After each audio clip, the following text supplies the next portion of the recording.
Voilà, nous sommes de retour sur le plateau. L'apôtre Gérard Lagloire Olinga est déjà avec nous. Ensemble, nous allons parler de la force de la prière puissante, c'est ça? Oui. Oui. Pourquoi est-ce qu'il y a des gens qui prient tous les jours mais n'ont jamais d'exaucement à leur prière? Qu'est-ce qui se passe exactement? Bonjour apôtre. Bonjour apôtre, bienvenue. Merci, bonjour à tout le plateau, bonjour à nos milliers de téléspectateurs qui nous suivent de par le monde entier. Je suis très content d'être là ce matin, surtout pour parler de la prière efficace. Alors là, il faut dire que lorsqu'on parle de la prière déjà et de son efficacité, ça relève d'un exercice spirituel, et un exercice qui nous permet également de posséder de façon spirituelle et matérielle ce que nous avons besoin. Voilà. Donc quand on parle donc de prière, en réalité, il faut déjà définir. Chez les latins, le mot prière, c'est precari, qui veut simplement dire adorer Dieu en lui faisant part de nos besoins et en attendant ses victoires. Et également chez les Grecs, nous quand on parle de prière, le mot prière chez les Grecs est traduit simplement par deomai. Deomai également qui veut dire se présenter devant une divinité dans l'objectif de recevoir un secours, une aide et une sécurité de lui. Alors, tout être humain qui est conscient qu'il a été créé à l'image de Dieu et à sa ressemblance, doit savoir que la prière aussi, quelquefois, est le moyen de communication entre l'être humain avec son Créateur.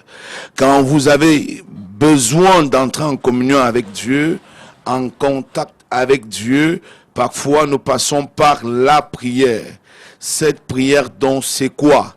C'est le simple fait de dire à Dieu exactement ce que nous avons besoin. Également, c'est aussi le fait d'attendre de Dieu en faisant des supplications. Et dans le monde des prières, il y a plusieurs types de prières. Et nous allons parler donc de ces différents types de prières. Mais avant cela, nous allons constater que la plupart de ceux qui exercent un mental élevé dans la spiritualité ont eu beaucoup de réussite et de succès parce que ils sont passés par une vie de prière. Et l'une des choses que Jésus va donner comme recommandation illimitée, dans le livre de Luc chapitre 1, il dira à ses disciples, priez sans cesse. Pourquoi? Parce qu'il savait que la prière permet à l'être humain d'entrer dans le surnaturel et posséder les avantages, les dons du surnaturel pour le matériel de sa destinée. Tout être humain qui va avoir une certaine victoire, que ce soit sur ses ennemis invisibles, que ce soit sur sa vie, doit également savoir que la prière est une clé qui l'aide à posséder un grand nombre de réussites dans tous les aspects de sa vie. La Bible dit, recommande à l'Éternel ton sort et il agira. Mais comment donc recommander à l'Éternel son sort? Il faut procéder par une vie de prière. Il ne faut pas procéder par simplement la prière, mais il faudrait bien que la prière devienne une vie pour nous. Et même Jésus va dire cela d'une autre façon à ses disciples, qu'il faut prier sans cesse en sorte que la tentation ne nous envahisse point. Ça veut dire que lorsque vous avez une vie de prière élevée, vous avez la capacité de dominer sur toutes les tentations. Et non seulement vous avez la capacité de dominer sur toutes les tentations, vous avez aussi la possibilité de posséder tout ce que vous avez besoin. Quand nous lisons Matthieu chapitre 6, où Jésus donne l'esquisse de la prière à ses disciples, nous voyons notre Père qui est aux cieux, que ton nom soit sanctifié, que ton règne vienne, que ta volonté soit faite sur la terre comme au ciel. Donne-nous aujourd'hui. Nous avons là la présentation du besoin. Donc la prière en réalité n'est pas seulement le fait d'adorer Dieu, mais après l'adoration, nous avons le ciel ouvert. C'est alors que nous devons faire la présentation de nos besoins. Lorsque nous présentons dans nos besoins, nous devons également attendre la réponse. Mais beaucoup de personnes généralement savent présenter, mais ne savent pas aussi attendre la réponse. Et pourquoi ils ne savent pas attendre la réponse? Simplement parce qu'en fait, ils ne sont pas assez enseignés et édifiés par rapport à la vie de prière. Si vous constatez, la semaine passée ou bien passée, nous avons développé le sujet de la foi et nous avons dit que la foi était capitale pour l'émergence spirituelle. spirituelle. Mais maintenant, pour que la foi là, soit agissante, les armes de la foi font partie de la prière. Un homme de foi, c'est quelqu'un qui prie beaucoup. Parce que sa foi est basée sur Dieu et la prière lui permet par le moyen de sa foi de communier avec Dieu, de communiquer avec Dieu, d'échanger avec Dieu, de recevoir de Dieu et de parler à Dieu. Et dans notre vie quotidienne, il faudrait donc savoir qu'il y a un temps pour prier. Donc, il faut déjà inscrire cela dans ton subconscient que lorsque tu te lèves le matin, tu dois commencer ta journée avec Dieu par le moyen de la prière. Et tu ne devrais pas te limiter à ce niveau. Il faut créer davantage des rencontres avec Dieu tout au long de la journée. Vous créez des rencontres, tu provoques des situations, tu provoques des rencontres qui te permettront de parler à Dieu de temps en temps. Parce que l'homme qui parle à Dieu de temps en temps, finit par être rempli de la présence de Dieu. Et lorsqu'on est rempli de la présence de Dieu, on expérimente la victoire facilement, on expérimente la gloire facilement. Si vous avez des besoins et que vous ne venez pas vers Dieu, il sera difficile pour vous d'obtenir la solution et la victoire par rapport à vos besoins. Donc, je pense que là, c'était juste l'introduction pour ouvrir le questionnaire. Prier sans exposition de ses besoins. Parce que la façon dont vous définissez, beaucoup ont l'impression que la prière, c'est seulement demander pour recevoir. Ok, il n'y a pas de prière sans exposer son besoin, parce que le besoin n'est pas seulement matériel. Oui, je pense que c'est ça ton problème. Le besoin aussi est spirituel. Si tu as besoin, par exemple, la clairaudience ou de la clairvoyance, tu vas demander à Dieu. C'est un besoin. Vous voyez, vous voulez avoir une certaine hauteur dans la clairvoyance, vous voulez voir clair dans le plan spirituel, dans le plan prophétique, dans le plan des visions, vous demandez cela à Dieu, puisque Jacques dit, tout don parfait vient d'en haut. Donc tout ce que nous avons besoin de merveilleux sur terre, que ce soit pour l'émergence spirituelle, pour notre avancement spirituel, que ce soit pour l'avancement matériel, cela passe par la prière. Donc il faut demander. La Bible dit que frapper et on vous ouvrira. Cherchez et vous trouverez. Demandez et on vous donnera. Ça veut dire qu'on ne peut pas prier sans demander. On ne peut pas prier sans demander. Parce que si on... Mais toute la prière de notre Père qui est aux cieux, c'est une demande. C'est une demande. C'est une demande. La prière que Jésus nous a appris. Ce que je veux dire en fait, c'est est-ce qu'on ne peut pas simplement dans la prière le glorifier, le sanctifier, le magnifier, l'élever? Ça fait partie des étapes de la prière, apôtre, c'est pas ça? Oui, c'est ça, c'est ça. Là, tu abordes le sujet J'entrerai dans ces parvis. les différentes rubriques de la prière. Voilà. Ça veut dire que si vous voulez, la Bible dit que louer, par exemple, lorsqu'on adore Dieu, le ciel s'ouvre. Ça veut dire que quand vous commencez votre prière avec l'action de grâce, ça veut dire le remerciement, et puis vous engagez avec l'adoration. Ce sont les différentes étapes de la prière. Et après ça, il y a la confession. Maintenant, il y a la présentation de nos attentes devant le Seigneur. Donc, l'adoration fait partie des étapes de la prière. Mais les étapes quand on dit dans la Bible, entrer dans ses parvis avec des louanges, ça rentre dans les étapes de la prière. Évidemment. Donc on commence pour entrer dans la prière, entrer dans ses parvis avec des chants de louanges, des cantiques. Donc on commence par cela.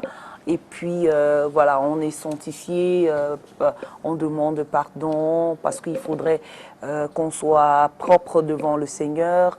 Donc, apôtre, moi, je vais revenir sur cette prière efficace. Comment rendre notre prière efficace? Ok. Comment rendre notre prière efficace? Il y a quelques indices que je vais présenter ici qui vont rendre notre prière efficace. Le premier indice est le suivant, c'est que lorsque nous prions, beaucoup de personnes prient sans la foi. Et une prière sans la foi est impuissante devant Dieu. Dieu ne fonctionne pas avec ceux qui n'ont pas la foi. En réalité, lorsque nous n'avons pas la foi, l'absence de la foi signifie qu'il y a la présence du doute. Et quand le doute est engagé, la peur s'installe. Et quand la peur s'installe, Dieu n'est plus là. Donc Dieu voudrait bien, pour que ta prière soit donc efficace, il faut déjà utiliser le premier moteur qui élève ta prière avec Dieu, c'est ta foi. Voilà. Le deuxième moteur, c'est une certaine vie de sanctification. fornication. Parce que Jacques va dire que la prière efficace, la prière du pécheur, voilà, la prière du pécheur est une abomination devant l'Éternel. Donc, lorsque vous vivez dans le péché et que vous vous levez dans le péché pour venir parler à Dieu, généralement, c'est pas facile d'obtenir la victoire. Or, si vous vous sanctifiez d'abord, qu'est-ce qui veut dire sanctifier? C'est-à-dire vous passez par la repentance. Vous arrivez au moment où vous êtes conscient que vous avez fait assez de choses qui n'ont pas plu au cœur de Dieu. Et puis vous essayez de demander pardon à Dieu et en faisant des promesses à Dieu de ne plus retomber dessus. D'ailleurs aussi en comptant sur son secours, le secours de l'Esprit Saint. Parce que de nous-mêmes, nous ne pouvons pas. Paul dit dans Philippiens chapitre 4, le verset 13, « Je puis tout par Christ qui me fortifie ». 2 Corinthiens 3, 5 dit, « Nous ne pouvons rien concevoir de nous-mêmes car notre capacité vient de Dieu ». Donc à ce niveau, le deuxième point, c'est se sanctifier. Maintenant, le troisième point, c'est avoir une ferme confiance. Une ferme confiance. Le quatrième point, c'est prier en utilisant la parole de Dieu lui-même. Parce que Dieu a placé sa parole au-dessus de lui-même et il veille sur sa parole pour l'accomplir. Donc, lorsque vous voulez atteindre Dieu et attraper Dieu, utilisez sa propre parole. Il sera obligé d'exécuter à cause du fait que vous avez utilisé sa propre parole pour l'arrêter lui-même. Donc, comment donc prier avec la parole? Ça veut dire que quand vous faites votre prière, vous utilisez quelques points bibliques tels que les versets qui vont en accord avec votre sujet. Par exemple, si vous avez besoin d'argent, Agé chapitre 2, le verset 8 à 9 dit, l'or et l'argent appartiennent à Dieu. Et tu dis à Dieu, Seigneur, toi-même tu as dit que l'or et l'argent t'appartiennent. Et moi je compte sur toi, j'ai besoin d'argent pour acheter le terrain, pour construire ma maison. Donc vous voyez, vous utilisez sa propre parole. La Bible dit, venez à moi où tout ce qui est fatigué et chargé. Matthieu chapitre 11, le verset 28. Et vous rappelez cela à Dieu, que toi-même tu as dit, venez à moi, moi voici devant toi. Seigneur, je suis quitté, je suis venu devant toi par la foi. J'ai besoin que tu interviennes, ne me laisse pas tomber. Donc quand vous prenez Dieu comme ça, il se soumet rapidement, excusez-moi l'expression, ça veut dire, il se soumet rapidement à sa parole et vous fait grâce à tous les niveaux en fonction de votre foi. À condition d'être sincère, apôtre, parce que beaucoup prient selon juste du bout des lèvres. Ah oui, mais là, il faut une cohérence entre ce que tu dis dans ton cœur et ce que tu dis dans ton cœur, ce que tu sors de ta bouche et ce que tu dis dans ton cœur. C'est-à-dire qu'il y a des gens, généralement, comme Matthieu 5 dit, ils louent Dieu des lèvres, mais leur cœur n'est point avec Dieu. Il faut qu'il y ait une liaison entre, que l'intention en réalité vienne du fond de ton âme, vienne de ton cœur, et lorsque la bouche vient parler, Dieu, lui, déjà, il n'exauce pas parce que tu as parlé. Il va généralement d'abord vérifier si ce que tu as sorti de ta bouche venait du fond de ton cœur. Et lorsqu'il voit que ça vient du fond de ton cœur, ça veut dire qu'il découvre qu'il y a une sincérité, alors il exauce aussi rapidement. Mais donc, il y a des personnes aussi qui pensent parfois flouer Dieu. C'est-à-dire, ils vont comme si... ok, je m'en vais prier, je vais faire ça, je vais demander, je vais tout faire pour être honnête. Mais sauf qu'ils oublient une chose, c'est que Dieu nous connaît mieux que nous-mêmes. Quand je parle, je dis, on va avec des intentions, on a l'impression d'être sincère. Oui. On croit être sincère, nous-mêmes. Mais en fait, on utilise un peu de la malice sans s'en rendre compte même dans nos prières, parce qu'on pense acheter Dieu, on pense corrompre Dieu. Mais sauf que Dieu nous connaît mieux que nous-mêmes. Oui, mais c'est stupide parce qu'en réalité, Dieu est l'être suprême qui connaît tout. Il est omniscient, ça veut dire qu'il connaît tout. Donc, rien ne peut être caché devant sa face. On ne peut pas manipuler Dieu. C'est le seul être qu'on ne peut pas manipuler. Voilà, donc, lorsque vous voulez véritablement fonctionner avec Dieu, la sincérité est la priorité qui vous aidera à entrer facilement à son intimité. Parce que lui, il ne se limite pas sur ce que vous dites. Lui, il a la capacité de percevoir votre intérieur. Et s'il réalise qu'entre ce que vous dites et ce que vous avez en vous, il y a l'opposition, il y a l'antagonisme, il ne réagit plus. Voilà. Il devient comme muet. il devient comme une momie face à votre situation. C'est pourquoi pour certains cas, il y a des gens qui disent je prie, mais je n'ai pas des ossements, je prie, mais rien ne change. En réalité, c'est que quand Dieu regarde ton cœur, il voit que tu n'as jamais été sincère. Il y a même des gens que parfois quand ils viennent devant Dieu confesser leurs péchés, il y a des péchés qu'ils pensent cachés à Dieu. Or, c'est même là où toi tu penses cacher qu'il lui il est. Donc c'est mieux de te dépouiller toi-même, de te libérer devant le Seigneur, parce qu'il est amour et miséricordieux.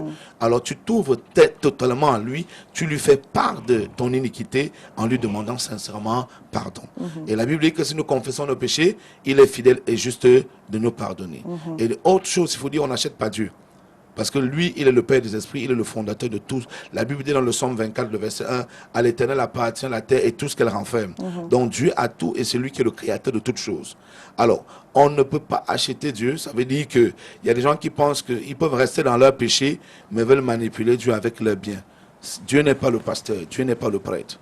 C'est le prêtre, le pasteur qu'on peut facilement manipuler, mais Dieu même, on ne peut pas le manipuler. Donc, apôtre, ça veut dire que la vraie prière, c'est quand tu connais la parole de Dieu.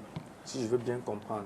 J'ai une question donc en deux volets. Si la vraie prière, c'est quand tu connais la parole de Dieu. Ma première question, c'est est-ce que Dieu tient compte alors de quelqu'un qui est à la fois sourd, muet et aveugle? C'est-à-dire que qui ne lit pas, qui n'entend pas.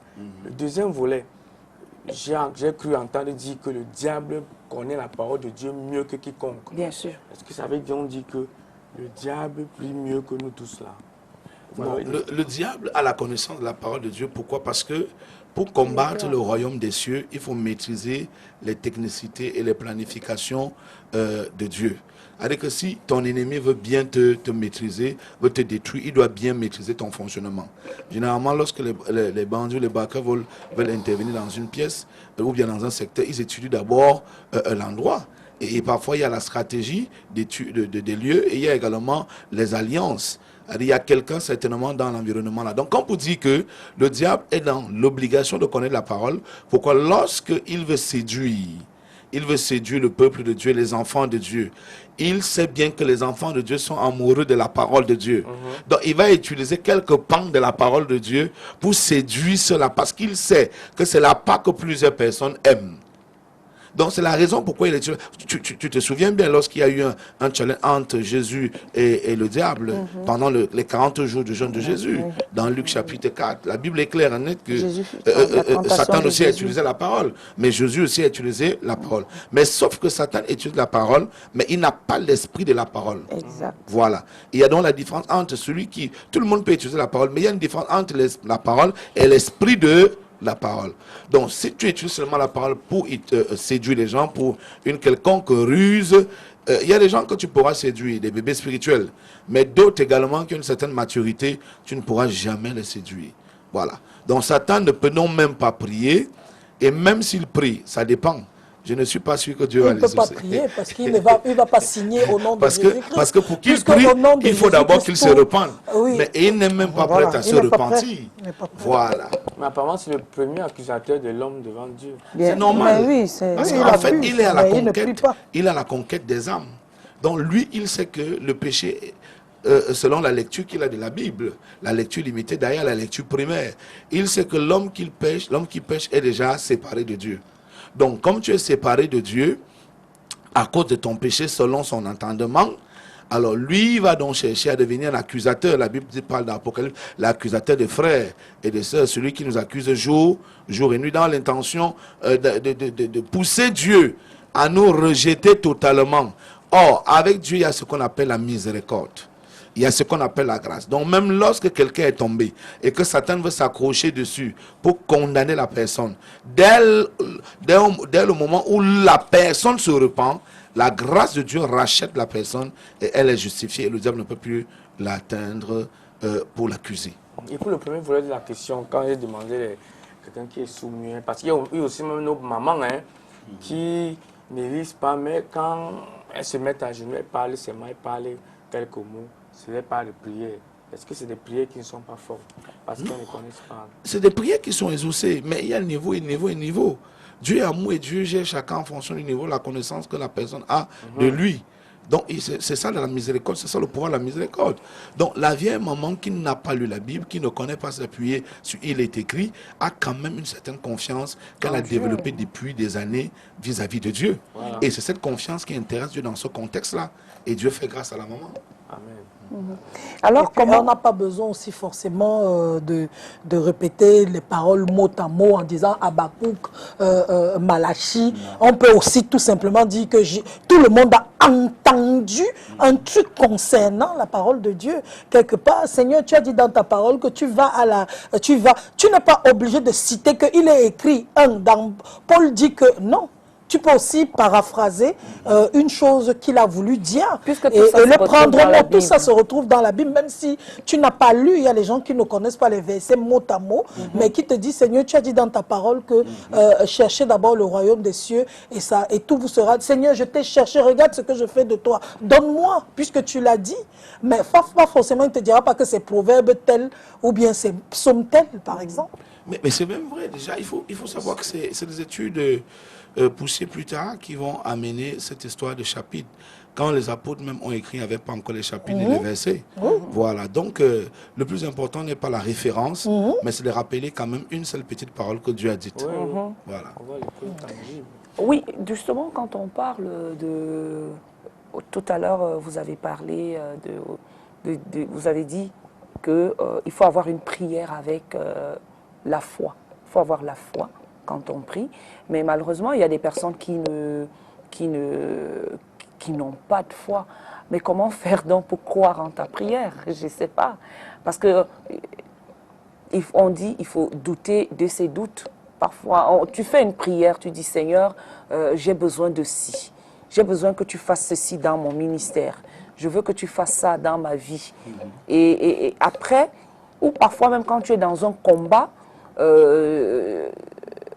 tu dis, Seigneur, je crois que je suis délivré. Mais il y a des circonstances qui te font croire que non, tu n'es pas délivré.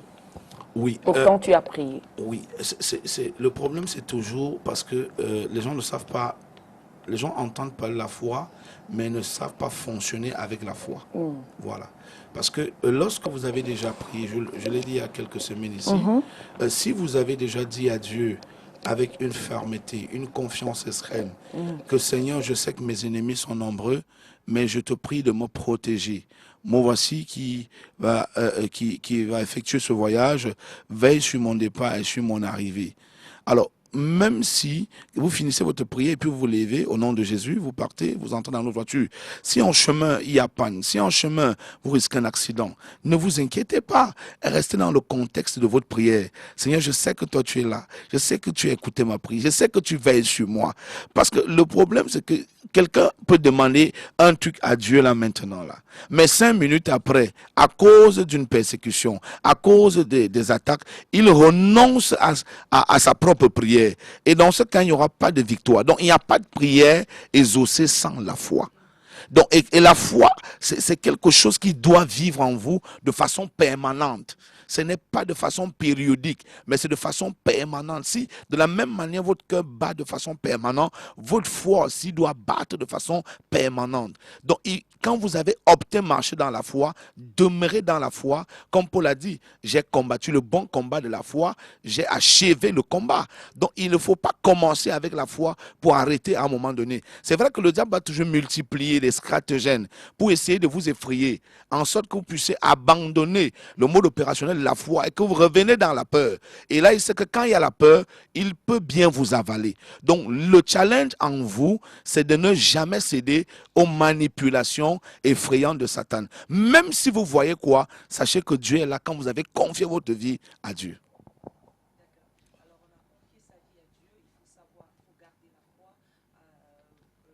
Maintenant, quelles sont les différentes prières?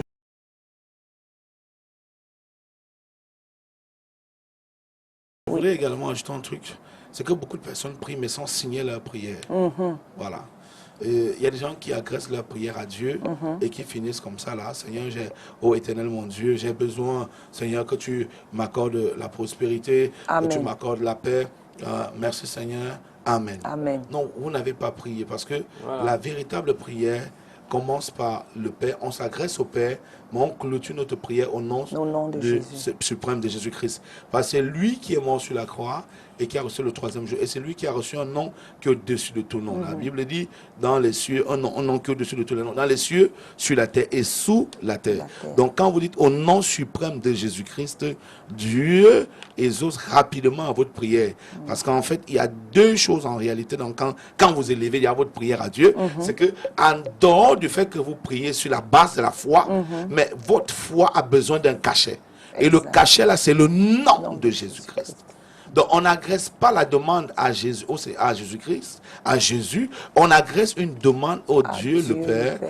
Et puis, au nom suprême de Jésus-Christ. Donc, prenez sur vous la responsabilité et la conscience de clôturer toujours vos prières par le nom suprême de Jésus-Christ. Et maintenant, les étapes, les types, le nom de Jésus, sans de Christ. Même si c'est Jésus, simple. L'essentiel, c'est Jésus. On a le fils de Jésus. L'essentiel, parce qu'il était en train de dire qu'il y a des gens qui prient et qui disent par exemple au nom du Père, du Fils et du Saint-Esprit. Ou alors qui finissent leur prière comme ça. Juste un Amen. Oui, Amen. Non. Tu dois terminer. Timbrer ta prière. Par le nom de Jésus. Au-dessus de tout le seul intercesseur entre Dieu et les hommes. Voilà, Jésus. Maintenant pour revenir à la question de savoir les différentes prières. Ok, c'est vrai qu'on abordera ce sujet prochainement. Pourquoi Jésus et pourquoi Jésus-Christ? Quelle est la différence entre Jésus et Jésus-Christ? On va développer ce sujet plus profondément peut-être la semaine prochaine. Mais maintenant, les différents types de prières. Nous avons par exemple la prière de supplication, qu'on n'utilise pas à tout moment et face à toutes les situations. Parce qu'un autre souci dans la prière, c'est que les gens ne savent pas comment prier et quelles sont les différentes prières. Il y a une façon il y a un type de prière à réaliser face à chaque type de problème. Donc lorsque vous avez péché et que vous voulez vous réconcilier avec Dieu, ce n'est pas la prière de combat qui doit intervenir. Vous n'allez pas dire à Dieu, au nom, oh Dieu, je te commande de pardonner mon péché maintenant au nom de Jésus-Christ. Vous ne pouvez pas donner les ordres à votre Père en lui donnant des ordres de vous pardonner obligatoirement. Non, là, il faut procéder par une prière de supplication. Et dans la prière de supplication, il y a aussi même le ton et l'attitude qui jouent. Ça veut dire que tu ne vas pas dire à Dieu, Seigneur, je te demande pardon en grondant. Il faut abaisser ton ton. Il faut avoir un ton vraiment de quelqu'un qui reconnaît, qui regrette ce qu'il a fait et qui s'humilie devant le Père. Et l'attitude, c'est généralement à genoux. Vous vous mettez à genoux, vous vous allongez à même le sol et puis vous suppliez Dieu en lui demandant pardon par rapport à vos péchés. Ça, c'est la prière de supplication. Elle nous aide seulement pour une quelconque repentance et une réconciliation avec Dieu. Après cette prière, nous avons par exemple la prière de combat. Maintenant, la prière de combat, comme les Grecs disent polémos, ça veut dire combattre pour obtenir ce qu'on a perdu ou pour avoir une victoire. Et dans ce type de prière, il faut utiliser une certaine violence spirituelle. Et généralement, on ne fait pas la prière de combat à genoux.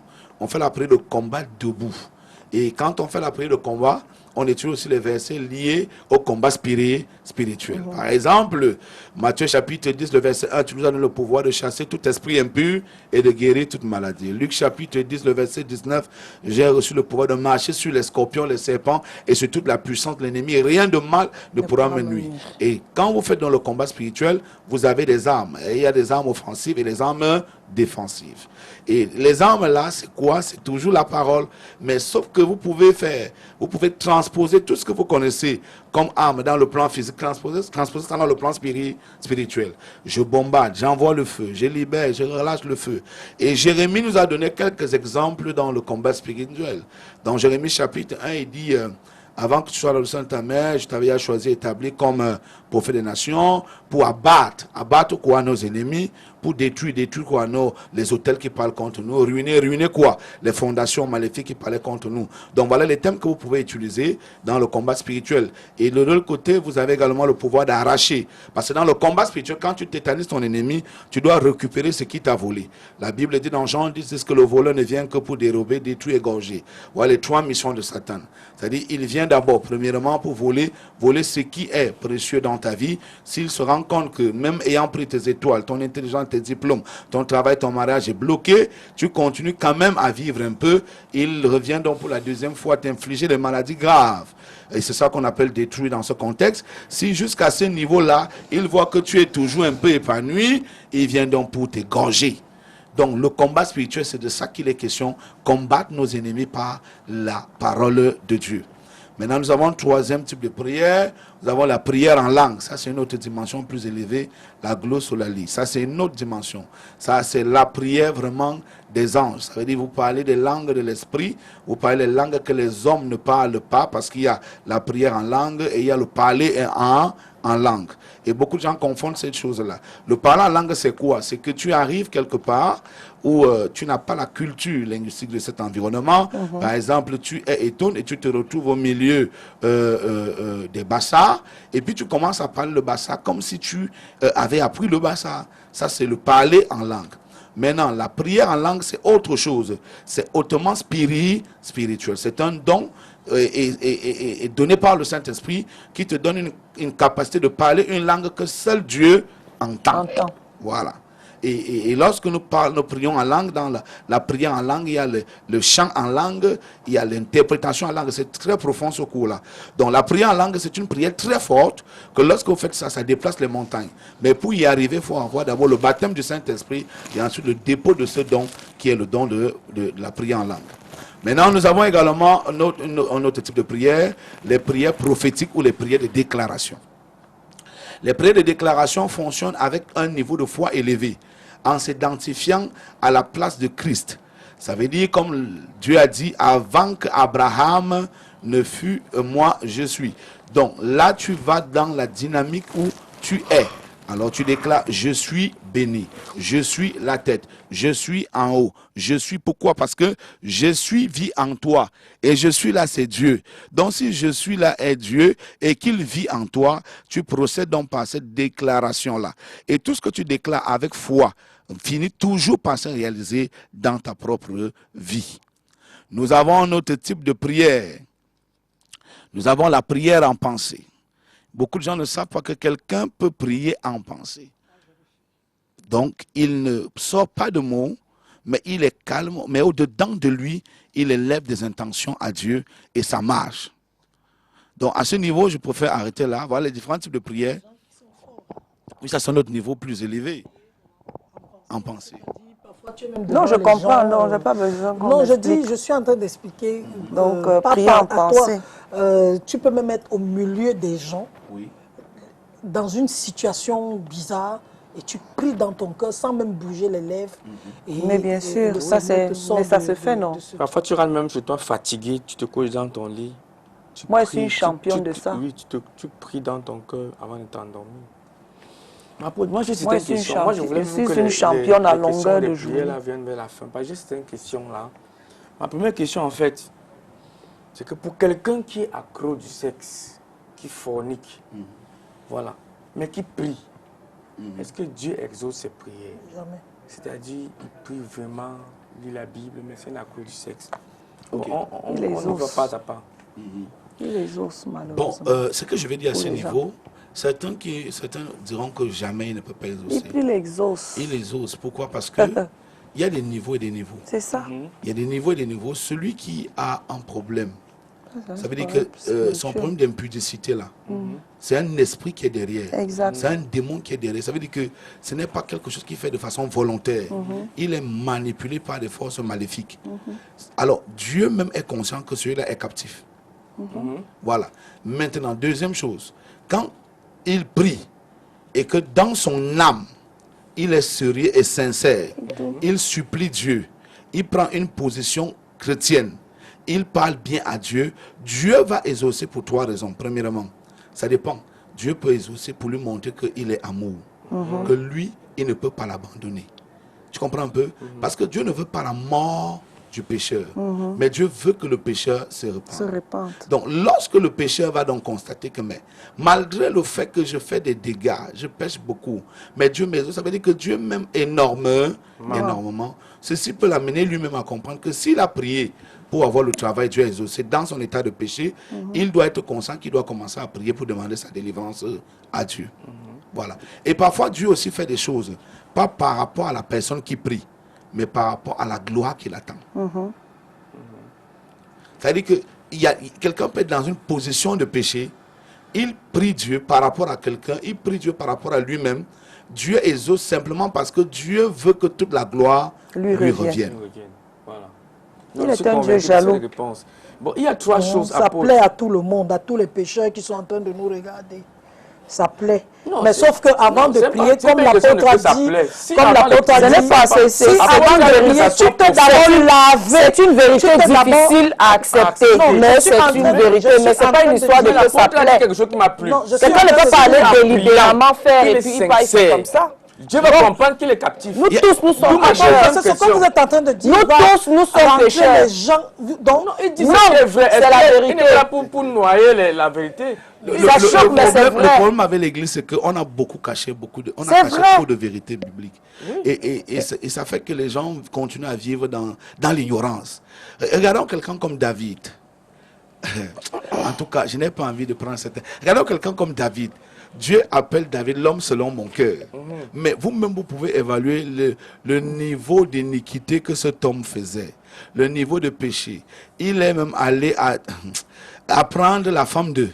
Donc, vous comprenez ces choses-là. Vous lisez la Bible. Mais en réalité, qu'est-ce qui intéresse d'abord Dieu, c'est ton cœur. Voilà. C'est d'abord ton cœur. Ce ne sont pas d'abord tes œuvres, c'est d'abord ton cœur. Dieu lui traite avec ton cœur. Si dans ton cœur tu es sérieux, il va t'exaucer. Et quand Dieu décide même de briser ce péché, il va briser ce péché. Parce que tu es captif. Et quand le jour il va te libérer de cette captivité-là, ta vie va exploser plus que ce que tu es en train de voir. 1 Thessaloniciens chapitre 5, le verset 23 dit que le Dieu de paix sanctifie esprit, âme et corps. Donc c'est Dieu qui nous sanctifie. Et c'est Dieu même qui brise. Quand Dieu décide de briser ton péché, tu montes, tu descends, il va briser ça. C'est clair. Oui, mais sauf maintenant, l'avantage, c'est que quand vous priez même, la prière vous rapproche, quand vous priez beaucoup, cette prière vous rapproche de Dieu. Et quand vous rapproche de Dieu, du péché. Quand vous rapproche de Dieu, j'ai parlé de ça à l'introduction, la tentation. Oui. La tentation, c'est le péché. Quand elle vous rapproche de Dieu, elle vous remplit de la présence de Dieu. Et quand la présence de Dieu remplit votre être, le péché diminue. Et le péché disparaît. Et ça part progressivement. Progressivement, exact. D'où ma deuxième question, apôtre. Il y a trois choses qui poussent l'homme au péché facilement que je connais. Il y a l'argent, le sexe, l'alcool. Ma question, c'est par quoi est-ce que parmi ces trois choses, le sexe, l'argent, l'alcool, par quoi est-ce que le diable détient facilement captif l'enfant de Dieu chez lui? Tout ça. Non, il n'y a pas une chose primordiale. Tout. Okay. Il n'y a pas de primordial. Attends, non. Bon, avec Dieu. Ce que je vais péché dire, égale péché. Vous avez cité l'alcool, l'argent et le sexe. Bon, l'amour de l'argent est une racine de plusieurs mots. C'est ce que la Bible dit. Donc, quand vous aimez trop l'argent, là, le diable peut vous utiliser à détruire les autres par rapport à l'amour de l'argent. Donc, comme Mireille disait, vraiment, les trois là sont très dangereux. Mais parmi les trois là, il y a celui du péché sexuel là. Voilà. Le sexe c'est une voie très dangereuse. Oui, ça touche ton et corps. Parce que c'est le péché qui affecte, c'est un péché qui affecte l'esprit, l'âme et le corps. Les trois dimensions de la personne sont impliquées directement. Quand vous faites l'amour, vous péchez par rapport sexuel là, votre esprit est dedans, votre âme est dedans et votre corps est dedans. Les portes sont ouvertes, et les portes sont ouvertes à tous les niveaux. Les maris de nuit, à tous les niveaux. Tout ça. Donc il faut vraiment faire attention avec le péché sexuel. Le péché sexuel, c'est quoi? C'est le fait d'avoir des rapports avant le mariage. C'est ça le péché sexuel. 1, 2. C'est le fait d'avoir les rapports après le mariage avec des personnes avec qui vous n'avez pas pris des engagements. Voilà. Bon, et puis ça ouvre beaucoup de portes. Moi je dis les maris de nuit, l'infertilité, etc. Parce que moi je me souviens même toute petite à l'école. Heureusement que Dieu combat. Je me souviens même à l'école ou au lycée où on avait notre professeur de français qui nous disait tout le temps de ne pas avoir des rapports sexuels avec n'importe qui. Parce que quand tu as des rapports sexuels avec des gens, parfois il y a des gens qui ont des mauvais esprits et qui vous transmettent ces mauvais esprits-là via le sexe. Parce que le sexe touche d'abord, c'est ton corps, c'est ton corps, c'est ton âme. Et elle nous faisait, c'était notre professeur de français, je lui dis merci pour cela, Madame Obama, et qui nous parlait tout le temps de ça. Oui. Et moi, c'est resté gravé. C'est resté gravé dans en même temps, vous savez ça, et en même temps, vous dites que Dieu est d'accord, que tu as fini de faire l'adultère là maintenant, et la fornication. On parle de... Tu ne demandes pas pardon à Dieu, tu viens, tu pries, Dieu exauce. C'est pas possible. Comment ça se range? Dieu regarde l'état de ton cœur. Tu as mal compris. Même David, lorsque David finissait de pécher, il venait, il se dépouillait, il se lavait, il se mettait à genoux. Donc c'est un automatisme. Moi, je m'en vais, je finis de pécher, après je reviens là, Seigneur. C'est clair que c'est la Solange. Parce que quand tu dis ça, ça veut dire que tu vas pécher délibérément. Tu es en train d'introduire ce qu'on appelle un dogmatisme dans le péché. Je dis une parce chose. Que, en réalité, non, tu ne m'as pas suivi. Je dis, pour que le Seigneur exauce un pécheur, comme on a dit tout à l'heure, un homme qui aime le sexe. Parce que la question de Calvino était un homme qui est un amoureux de sexe. Mais c'est un malade. Oui, c'est un malade, oui. Mais je dis avant ça d'abord, vous avez tout à l'heure dit, l'apôtre vous-même, qu'il y a le préalable avant de prier. La première chose, c'est d'abord de faire, de demander pardon à Dieu. Du vieil homme, c'est ça qu'il faut faire. Demander d'abord pardon, même dans la prière de notre Père qui est aux cieux, on commence, que ton nom soit sanctifié, pardonne-nous nos offenses, comme nous pardonnons. Tu viens, tu ne demandes pas pardon. Tu dis seulement, Seigneur, exauce-moi. Il exauce. D'aller ailleurs. Tu es en train d'aller. Je voudrais aider Solange et quelques téléspectateurs. Il faut comprendre que là, on était en train de parler de les différentes étapes de la prière. Oui. Maintenant, il faut savoir que dans ce monde, il y a ceux qui connaissent déjà et il y a ceux qui ne connaissent pas encore. Mais Dieu opère pour les deux cas. C'est lui-même qui dit laisser pousser la bonne et la mauvaise herbe. Et c'est lui qui connaît le moment où il va tailler. Voilà quelqu'un qui est dans un environnement où il ne connaît même pas d'abord qu'il y a un procédé mécanique qu'il faut adopter pour la prière. Mais qui sait quand même pertinemment que Dieu existe. Et que Dieu est capable de le restaurer. Il va venir dans son ignorance du mécanisme stratégique de la prière, mais dans la certitude qu'il connaît que Dieu existe. Il viendra, il dira, il va présenter sa situation à Dieu. À l'apôtre. Vous appelez d'où? Yokadouma. Il appelle de Yokadouma. Yokadouma. Nous sommes dans l'est du pays. Oui. Allons-y, monsieur. Oui, nous savons. Allez-y, monsieur. Hein? Allez-y.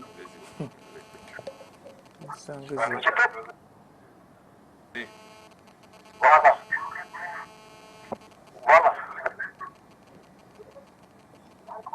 Allez-y. Oui, je voudrais dire à l'apôtre que il est écouté et suivi dans le monde entier. Donc, qu'il n'encourage pas le péché. Oh. Parce que c'est ce que je dis, que les gens vont suivre ça comme ça. Qu'ils comprennent que quand on parle de Dieu, les hommes sont attentifs. Dieu n'exauce point le pécheur. Et pour que Dieu exauce une prière, ça choque les gens. Il faut d'abord arranger entre Dieu et l'homme. Bien sûr. Il se repentir, confesser ses péchés, se convertir avant que Dieu n'exauce. Il dit dans Ésaïe, chapitre 1, que quand on élève vers lui nos supplications, il se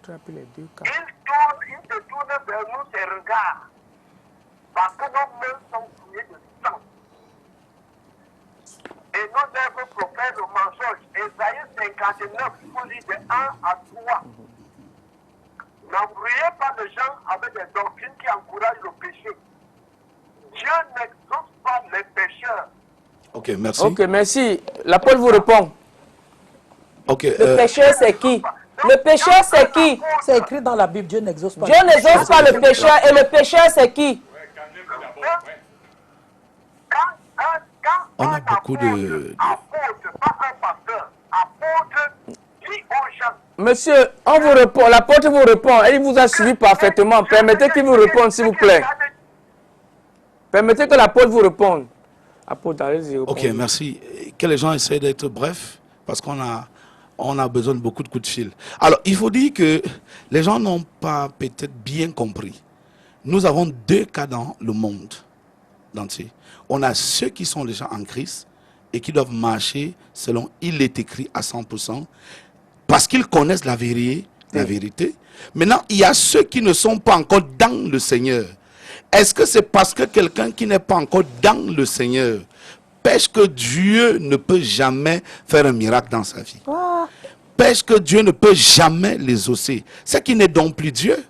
Parce que si Dieu était seulement pour les justes, Jésus n'allait pas venir. Voilà. Jésus n'allait pas venir. Il faut que les gens arrêtent de manipuler les gens avec le dogmatisme. Et quand on essaye de sortir de cette mentalité où on veut faire de Dieu un gourou qui est toujours prêt à tuer ou à frapper. Non, mais ce n'est pas possible. Parce que regardons dans plusieurs cas de guérison dans la Bible, dans le Nouveau Testament. Jésus trouve le paralytique couché de la piscine de Bethsaïda. À cette époque-là, ce paralytique n'était pas repenti. Mais Jésus dit, lève-toi et marche. Et il dit, va, mais ne pêche plus. Mais on n'a pas vu un endroit où Jésus dit, repens-toi d'abord. Donc, ce qui intéresse à Dieu, c'est de poser des actes d'amour d'abord pour gagner ta confiance, pour t'attirer. Et quand il t'a déjà gagné, il va donc t'introduire dans son mode de vie. Mais les gens raisonnent comme si sur cette terre, on est chrétien. On ne naît pas chrétien, on ne naît pas enfant de Dieu, on est créature de Dieu et on est appelé à devenir enfant de Dieu. Et Jésus est venu racheter Alors, les mais pécheurs. pendant qu'on n'est donc pas encore arrivé à l'étape de devenir enfant de Dieu, donc Dieu lui ne nous regarde pas, mais c'est grave. C'est très grave. Regardez la plupart des cas de guérison dans le Nouveau Testament. Jésus va. Est-ce que pour ressusciter par exemple Lazare, il a demandé à la famille de Lazare de se repentir des péchés de Lazare? Jamais. Le cas de Bartimée, est-ce qu'il a d'abord dit à Bartimée de confesser son péché? Non. L'aveugle né, est-ce qu'il a d'abord dit à l'aveugle né de confesser son péché? Non. Mais c'est que les gens ont une limitation intellectuelle de la parole de Dieu. Et apôtre, Qui fait que quand ils ont l'occasion d'être enseignés, au lieu d'écouter paisiblement, le monde a deux catégories de personnes. Il y a ceux qui sont déjà dans la parole de Dieu et il y a ceux qui ne sont pas encore dans la parole de Dieu. Mais Dieu manifeste sa miséricorde pour les deux cas et les deux ponts de personnes. Amen. Et les gens ne comprennent pas que la Bible est spirituelle. Les gens lisent les lettres.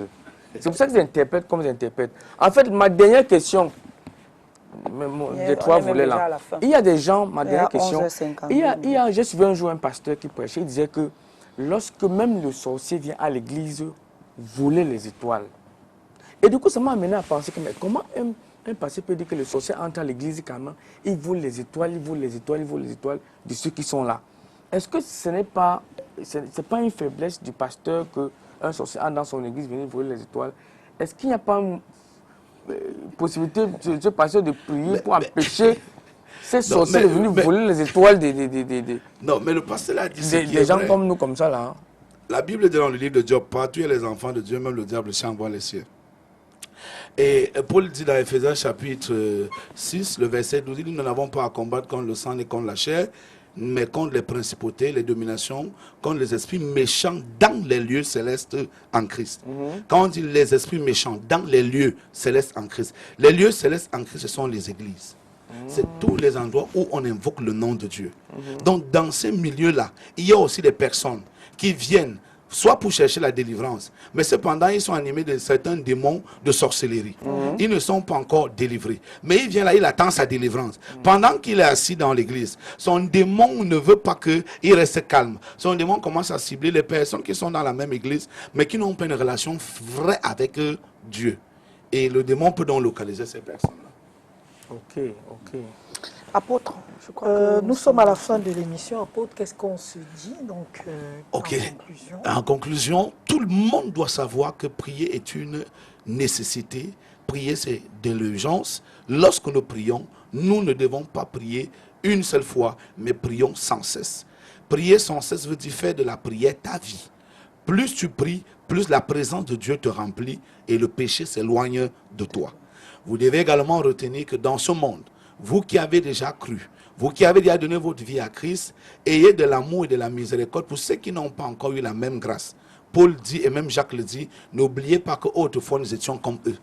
Alors, nous devons avoir la miséricorde comme Dieu et intercéder pour ces gens-là, pour qu'ils aient aussi la grâce d'avoir la nouvelle naissance en Christ comme nous. Et prier avec la foi te permet d'accéder à ta solution. Ne jamais prier avec le doute. Pendant la prière, il faut avoir la foi. Même après ta prière, garde la foi par rapport au sujet que tu as élevé et tu verras la gloire de Dieu dans ta vie. Amen. Que le Seigneur vous bénisse. Amen. Alors, apôtre, vous recevez aujourd'hui